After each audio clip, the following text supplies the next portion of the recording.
2 Timothy chapter 1 verse 7 to 8. For God has not given us the spirit of fear, but of power and of love and of a sound mind.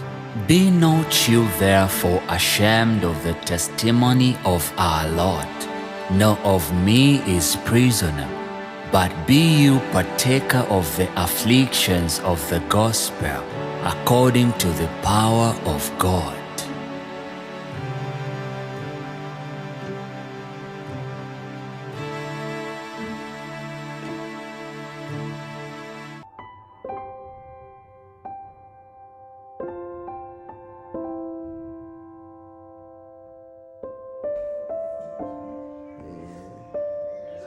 Webale kuleeta abaana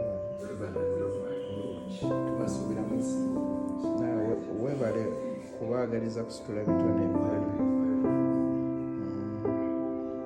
Oba oli awo buli muntu aba n'ekitone naye kizuula kirala n'okikulaakulanya nti oba oli awo abamuyambako oba lutindo